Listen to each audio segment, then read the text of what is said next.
Durante um evento de anúncio de investimentos no Instituto Butantan, em São Paulo, o presidente Lula ironizou a relação dele com o presidente dos Estados Unidos, Donald Trump, afirmando que não busca confronto direto com Washington.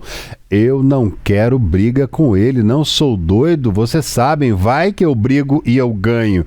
O que é que eu vou fazer? Foi o que ele disse. Eu sou muito teimoso e sou muito tinhoso.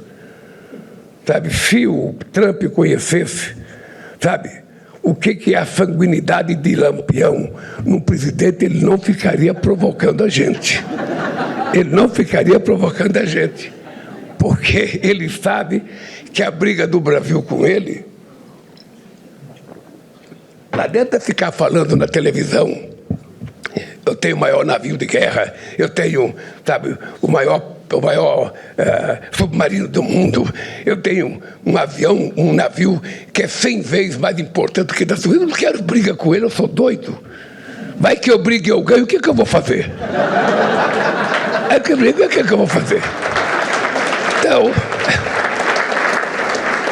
Ainda segundo Lula, a briga que importa é a construção de uma narrativa global que defenda o multilateralismo e não o embate direto entre nações. O unilateralismo, a teoria que o mais forte vence o mais fraco. A nós não interessa, foi o que destacou, portanto, o presidente, ressaltando que o Brasil quer manter portas abertas com países como os Estados Unidos, a China, sem protelar a defesa dos interesses. O recado de Brasília é bem claro. O Brasil busca diálogo sólido e respeito às instituições, mas sem abandonar os princípios do multilateralismo e soberania. Na mesma linha, Lula defendeu a importância de relações internacionais baseadas na cooperação e na resolução pacífica de discordâncias, embora sem se meter na independência do país. A briga do Brasil é a briga da construção da narrativa.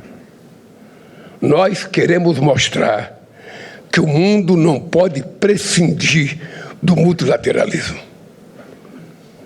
Nós precisamos provar no debate político que foi o multilateralismo, depois da Segunda Guerra Mundial, que criou uma harmonia entre os Estados e que permitiu que a gente vivesse em paz até agora, pelo menos numa parte do mundo. O unilateralismo imposto pela teoria do que o mais forte pode tudo contra o mais fraco, a nós não me interessa. Eu não quero ter supremacia sobre o Uruguai. Eu não quero ter supremacia sobre a Bolívia. Mas também não quero ser menor que os Estados Unidos ou que a China. Nós não estamos escolhendo entre China e Estados Unidos. Nós estamos escolhendo aquilo que é melhor para o nosso país.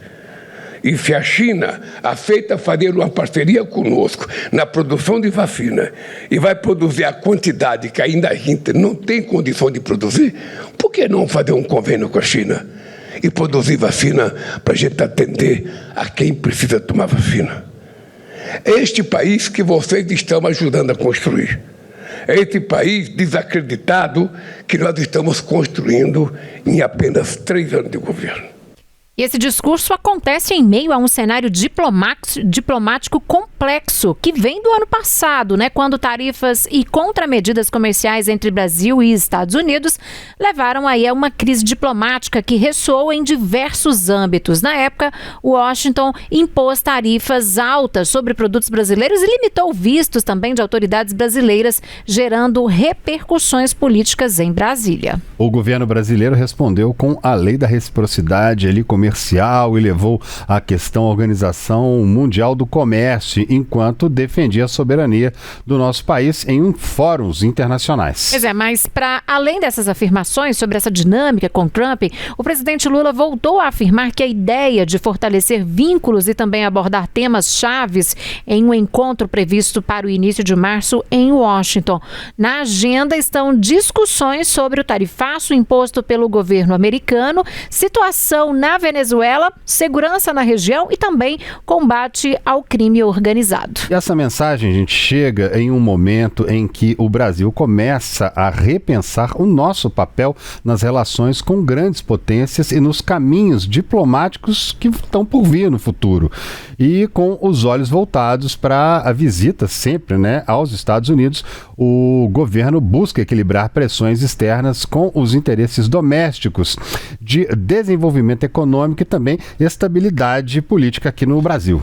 Na prática, a mensagem é de evitar confrontos, mas sem baixar a cabeça, né? Preparando ali o terreno para negociações que podem definir, inclusive, o rumo da parceria entre Brasil e Estados Unidos nos próximos meses. Essa é a visão do governo brasileiro que, de acordo com analistas, deve procurar conciliar interesses globais com a proteção dos setores econômicos nacionais. Lulandinho, voltando com você, o presidente Lula está claramente em campanha, levantando bandeira branca para os Estados Unidos e para o resto do mundo, né? Isso tudo já calculando com o 4º mandato, né, Lula? Olha, tudo indica que Lula vai realmente tentar esse 4º mandato à frente do Palácio do Planalto. Desde que começou essa 3ª gestão ali no início de 2023, ele sempre falou muito ali nos discursos sobre essa relação diplomática que mantém com outros países. Mas a gente sabe que tinha um abalo ali na relação com os Estados Unidos desde que Donald Trump tomou posse como presidente em janeiro do ano passado. Lula, por exemplo, quando começar essa campanha, ele não pode usar a máquina pública para ter um favorecimento ali na disputa eleitoral. Mas claro que as ações do governo, elas podem ser levadas ali para a pauta, podem ser levadas para esse debate que acontece antes dos eleitores irem às urnas. E a gente sabe que essa relação com Donald Trump também marcou bastante no ano passado, né? A gente lembra que ali logo no início do 2º semestre de 2025 veio essa sanção comercial,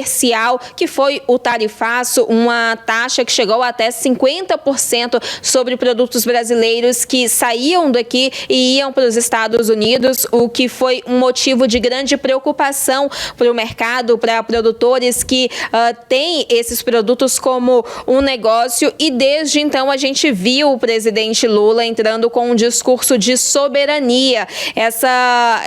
O governo, inclusive, mudou o slogan ali para dizer que o governo do Brasil ficava ao lado dos brasileiros. Isso foi ali em agosto, no meio de toda essa discussão, quando essa pauta da soberania, ela ganhou um pouco de mais força, ela ganhou uma força, na verdade, né, com esse tarifaço colocado por Donald Trump como uma sanção ao Brasil por alguns motivos, como processos que tramitavam na justiça envolvendo o ex-presidente Jair Bolsonaro, que na época não era condenado, diferente da situação de hoje. Mas a gente lembra que essa foi uma questão bastante discutida ali de forma investida de forma unilateral pelos Estados Unidos sobre o Brasil. A gente viu essa relação ser um pouco mais pacificada ali a partir de setembro, quando eles se encontraram no corredor da ONU, quando eles, na verdade, eles se esbarraram ali no corredor da ONU, né? Eles se encontraram mesmo, sentaram para discutir pautas ali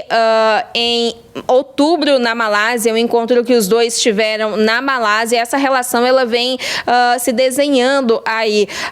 Essa visita que Lula deve fazer, por exemplo, a Washington no mês de março, no mês que vem, ela foi acertada em uma ligação telefônica, que foi a última vez que os dois conversaram por telefone no dia 26 de janeiro. E claro que Lula quer levar pautas que ainda estão pendentes no Brasil para essa conversa, pensando também no desempenho que ele vai ter que ter na campanha eleitoral para tentar conquistar esse 4º mandato como presidente da República. E eu cito ainda essa questão do tarifaço, né, que ele ainda não foi 100% resolvido. A gente já viu um recuo bastante significativo de Trump nessas sanções comerciais, mas ainda é um tema que, por exemplo, Lula quer levar para os Estados Unidos para essa conversa que vai ter com o presidente norte-americano no mês de março, e é um tema também, por exemplo, que deve ser discutido nessa campanha eleitoral que ele deve assumir aí a partir do mês de agosto. Então, são questões que ainda precisam ser resolvidas, e considerando essa questão diplomática que Lula tem e sempre fala